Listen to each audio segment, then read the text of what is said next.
আজ আমি সয়াবিনের একটা নতুন রেসিপি করব। সেই জন্য প্রথমেই সয়াবিনগুলো আমি প্রেসার কুকারে 2টো সিটি মেরে জল ঝরিয়ে ভালো করে চিপে তুলে রেখে দিয়েছি। এদিকে একটা আমি মশলা করে নেব, সেই জন্য একটা ছোট্ট একটা পেঁয়াজ হালকা করে ভেজে নেব। পেঁয়াজ ভাজাটা আমি তুলে নেব। গ্রাইন্ডার জারের বাটিতে আমি তুলে নিয়েছি। এদিকে একটা টমেটো, 1-1.5 ইঞ্চি আদা, 2টো কাঁচা লঙ্কাও নিয়ে নেব। সামান্য জল দিয়ে দিলাম।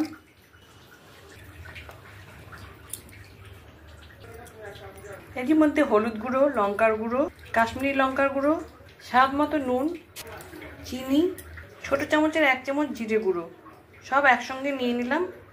সামান্য জল দিয়ে এটা আমি গুলে রেখে দেব।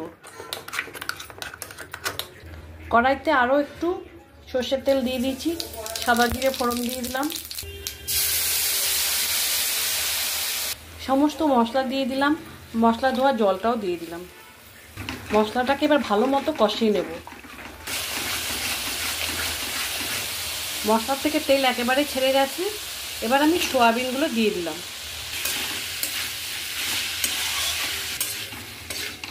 খুব সামান্য পরিমাণে জল দিয়ে দেব, এটা একদম গা মাখামাখাই হবে।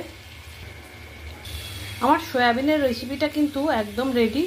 এবার আমি শুধু ওপর থেকে একটু ধনেপাতা ছড়িয়ে দেবো, তাহলেই ব্যাস একদম সার্ভ করার জন্য রেডি। রেসিপিটা যদি আপনাদের ভালো লেগে থাকে প্লিজ তাহলে আমাকে কমেন্টে জানাবেন, আর একটা লাইক সাবস্ক্রাইব করে প্লিজ আমার পাশে থাকবেন।